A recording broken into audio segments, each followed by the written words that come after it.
आपने लोगों को अक्सर शरीर में मौजूद 7 चक्रों के बारे में बातें करते हुए सुना होगा। चक्र का संस्कृत में शाब्दिक अर्थ है पहिया, और हमारे शरीर में ये पहिया ऊर्जा का प्रतीक है। क्योंकि मानव शरीर में इनका संबंध एक आयाम से दूसरे आयाम की ओर गति से है, इसलिए इन्हें चक्र कहते हैं। पर वास्तव में ये एक त्रिकोण है। हम इन्हें नाड़ियों का संगम भी कह सकते हैं। योग में ये चक्र प्राण या आत्मिक ऊर्जा का केंद्र होते हैं।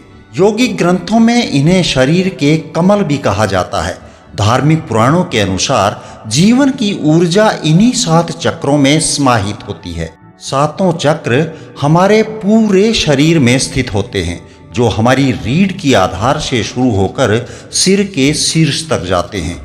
प्रत्येक चक्र की अपनी अलग कंपन आवृत्ति होती है, और प्रत्येक चक्र का शरीर में विशिष्ट कार्यों पर नियंत्रण होता है।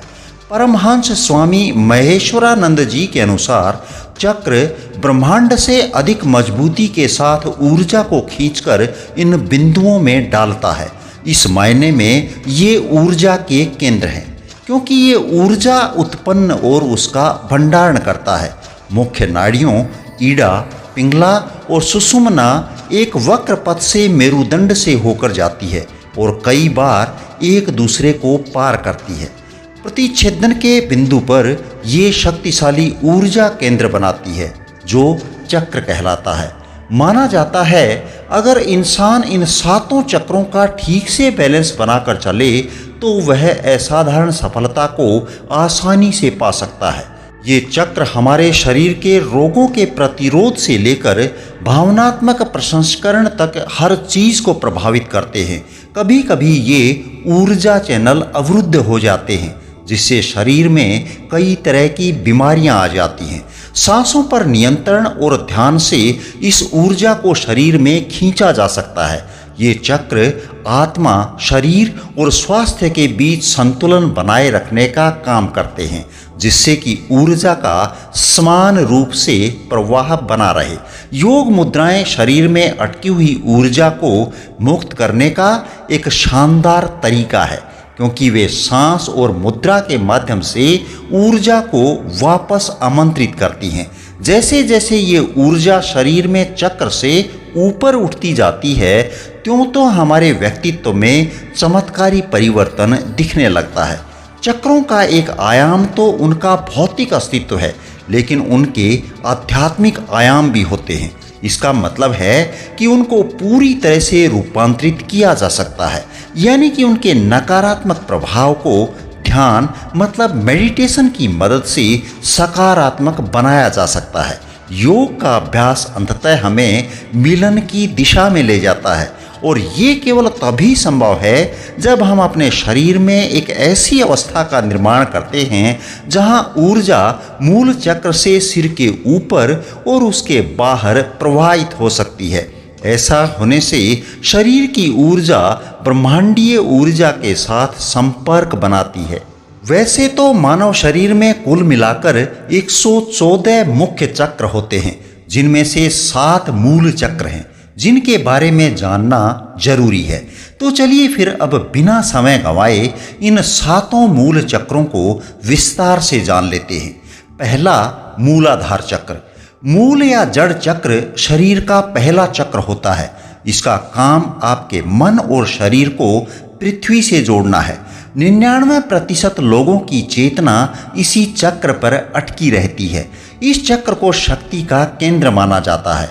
मूल चक्र मनुष्य की प्रवृत्ति, सुरक्षा, अस्तित्व और मौलिक क्षमता से संबंधित होता है। यह चक्र रीढ़ की हड्डी के निचले भाग यानी कि गुदा और गुप्तांग के बीच स्थित होता है। इस चक्र को कुल कुंडलिनी का मुख्य स्थान या भौम मंडल भी कहा जाता है। अगर आपकी ऊर्जा मूलाधार में प्रबल है तो आपके जीवन में भोग, संभोग और निद्रा का सबसे प्रमुख स्थान होगा। व्यक्ति में आध्यात्मिक इच्छा भी इसी चक्र से आती है। इस क्षेत्र में एक मांसपेशी होती है और जो यौन क्रिया में स्खलन को नियंत्रित करती है। शुक्राणु और डिंब के बीच एक समानांतर रूपरेखा होती है, जहां जनन संहिता और कुंडलिनी कुंडली मारकर रहता है। चक्र में असंतुलन से थकान, खराब नींद, पीठ के निचले हिस्से में दर्द, साइटिका, कब्ज, अवसाद, मोटापा, प्रतिरक्षा संबंधी और खाने में विकार होते हैं।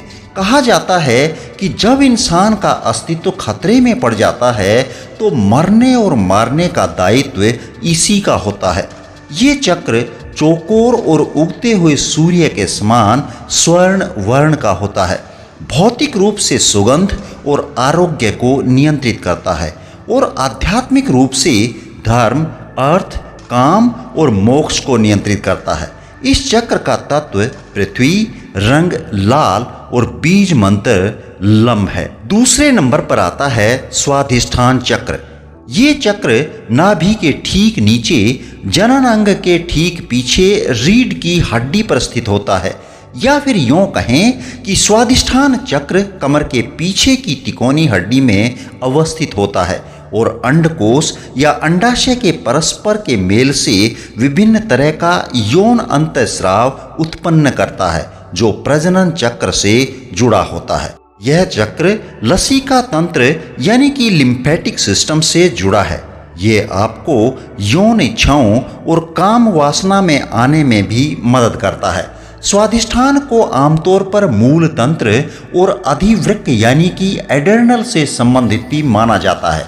अगर आपकी ऊर्जा इसी चक्र पर एकत्रित है तो आपके जीवन में आमोद प्रमोद, मनोरंजन, मौज मस्ती और घूमने फिरने की प्रधानता रहेगी, क्योंकि स्वाधिष्ठान चक्र का मुख्य संबंध हिंसा, व्यसनों, मौलिक भावनात्मक आवश्यकताओं और सुख से होता है।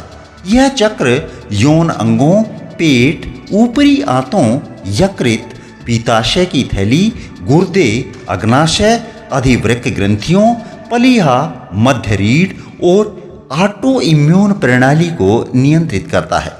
असंतुलित स्वाधिष्ठान चक्र से पीठ के निचले हिस्से में दर्द, कामेच्छा में कमी, मूत्र संबंधी समस्याएं, खराब पाचन, संक्रमण और वायरस के प्रति कम प्रतिरोध, थकान, हार्मोन असंतुलन और मासिक धर्म संबंधी समस्याएं होती हैं। इस चक्र का स्वरूप अर्ध चंद्राकार होता है। इस चक्र का तत्व जल और रंग नारंगी होता है। स्वाधिष्ठान चक्र का मूल मंत्र वम होता है। तीसरा चक्र है मणिपुर चक्र। ये चक्र नाभि के मूल में, या यूं कहें कि नाभि के ठीक पीछे रीढ़ की हड्डी पर स्थित होता है। ये चक्र ऊर्जा का सबसे बड़ा स्रोत होता है। यहीं से सारे शरीर में ऊर्जा का संचरण होता है। मणिपुर या मणिपुरक चक्र चयापचय और पाचन तंत्र से संबंधित है। ये चक्र शारीरिक रूप से मणिपुर पाचन, मानसिक रूप से निजी बल, भावनात्मक रूप से व्यापकता और आध्यात्मिक रूप से सभी उत्पादनों के विकास को नियंत्रित करता है। यह चक्र आपके मन से जुड़ा होता है, इसलिए मन या शरीर पर पड़ने वाला प्रभाव सीधा मणिपुर चक्र पर पड़ता है। इसके सक्रिय होने से तृष्णा, ईर्ष्या, भय, घृणा, लज्जा, चुगली, मोह आदि कसाय कल्मश दूर हो जाते हैं। मणिपुर चक्र ऊपरी पेट, पित्ताशय की थैली, यकृत, मध्य रीढ़, छोटी आंत, अधिवृक्क, गुर्दे और पेट के कामकाज को देखता है, नियंत्रित करता है। इस चक्र के असंतुलित होने से निम्न रक्तचाप, आंतों का ट्यूमर, पेट के रोग, मधुमेह और गठिया आदि बीमारियां हो सकती हैं। इसके असंतुलन से अवसाद की भावना, आत्मसम्मान की कमी, अस्वीकृति का डर, निर्णय लेने में असमर्थता और फोकस में कमी जैसी व्यवहारिक दिक्कतें आ सकती हैं। यह चक्र अग्नि तत्व को नियंत्रित करता है और राजसिक गुण से संपन्न है। इसका रंग पीला और बीज मंत्र रम होता है। चौथे नंबर पर आता है अनाहत चक्र। हृदय के बीचों बीच रीढ़ की हड्डी पर स्थित चक्र को अनाहत चक्र के नाम से जाना जाता है। सीने में स्थित अनाहत चक्र बाल्य ग्रंथि प्रतिरक्षा प्रणाली का तत्व है। इसके साथ ही यह अंतःस्रावी तंत्र का भी हिस्सा है। आध्यात्मिक दृष्टि से देखें तो साधक के सत्वगुण की शुरुआत अनाहत चक्र से ही शुरू होती है। इस चक्र को सौर मंडल भी कहा जाता है। शारीरिक रूप से अनाहत चक्र संचालन को नियंत्रित करता है। भावनात्मक रूप से अपने और दूसरों के लिए समर्पित प्रेम, मानसिक रूप से आवेश और आध्यात्मिक रूप से समर्पण को नियंत्रित करता है। यह चक्र हृदय, पसली, फेफड़े और डायफ्राम, रक्त, थाइमस ग्रंथि, स्तन, संचार प्रणाली, कंधे और हाथ के कामकाज से जुड़ा होता है। असंतुलित अनाहत चक्र उथली सांस, ऊपरी पीठ और कंधे की समस्याओं, अस्थमा, हृदय की धड़कन की गति और फेफड़ों संबंधी रोगों का कारण बन सकता है। अनाहत का प्रतीक 12 पंखुड़ियों वाला गुलाब होता है। अगर आपकी ऊर्जा अनाहत चक्र में सक्रिय है तो आप एक सृजनशील व्यक्ति जैसे कि कवि, चित्रकार या इंजीनियर हो सकते हैं। इस चक्र का तत्व वायु, रंग हरा या गुलाबी और बीज मंत्र यम है। इसके बाद 5वें नंबर पर आता है विशुद्धि चक्र। विशुद्धि चक्र इंसान के गले में स्थित होता है, या फिर यूं कहें कि कंठ के ठीक पीछे स्थित चक्र को विशुद्ध चक्र कहते हैं। कहते हैं कि कंठ में मां सरस्वती का स्थान होता है, जहां ये 16 पंखुड़ियों वाला चक्र होता है। इसी चक्र की मदद से व्यक्ति का विकास होता है और परिपक्वता आती है। कहा जाता है कि ये चक्र उच्चतम आध्यात्मिक अनुभूतियां देता है। सारी की सारी सिद्धियां इसी चक्र में पाई जाती हैं। इसके जागृत होने से 16 कलाओं और 16 विभूतियों का ज्ञान होता है। विशुद्धि चक्र के जागृत होने से भूख और प्यास पर नियंत्रण किया जा सकता है। इसके साथ ही मौसम के प्रभाव को भी रोका जा सकता है। यह चक्र गले, श्वास नली, थायराइड, ग्रीवा कशेरुक, मुखर डोरियों, गर्दन, कंधों, हाथ, मुंह, दांत, मसूड़ों और अन्न प्रणाली को प्रभावित करता है। इसके साथ ही हार्मोन्स को भी नियंत्रित करता है। इस चक्र के असंतुलित होने से थायराइड की समस्या, गले में खराश, मुंह में छाले, मसूड़ों और दांतों की समस्या, गर्दन में अकड़न, वाणी की विकृति यानी कि लैरिंगाइटिस और सुनने में परेशानी हो सकती है। यदि असंतुलन के व्यवहारिक प्रभावों की बात करें तो अविश्वास, कमजोर इच्छा शक्ति, अभिव्यक्ति की कमी, रचनात्मकता की कमी और व्यसनों की प्रवृत्ति हो सकती है। यह चक्र ध्वनि या ईथर तत्व और 8 सिद्धियों से संबंध रखता है। इसका रंग नीला या बहुरंगा भी हो सकता है। विशुद्ध चक्र का बीज मंत्र हम है। 6ठे नंबर पर आता है आज्ञा चक्र। ये चक्र मनुष्य की दोनों भौहों के बीच स्थित होता है। आज्ञा का मुख्य विषय उच्च और निम्न अहम को संतुलित करना और अंतरस्थ मार्गदर्शन पर विश्वास करना है। आज्ञा का निहित भाव अंतर्ज्ञान को इस्तेमाल करना है। आज्ञा चक्र को जागृत करके तीसरी आंख को सक्रिय किया जा सकता है। इस चक्र पर मन का आघात करने से सारे चक्र नियंत्रित हो जाते हैं। आज्ञा चक्र पर ध्यान केंद्रित करने से मन मुक्त अवस्था में आ जाता है। यह चक्र 2 पंखुड़ियों वाला होता है। इनमें से एक पंखुड़ी काले रंग की और दूसरी पंखुड़ी सफेद होती है। काली पंखुड़ी सांसारिकता की ओर जबकि सफेद पंखुड़ी ईश्वर की ओर जाने का प्रतीक होती है। यह चक्र आत्म जागरूकता, ज्ञान, बुद्धि, दूरदर्शिता, अंतर्दृष्टि और समझ से संबंधित है। यह पीनियल ग्रंथि, आंख, नाक, कान, मस्तिष्क और तंत्रिका तंत्र को नियंत्रित करता है।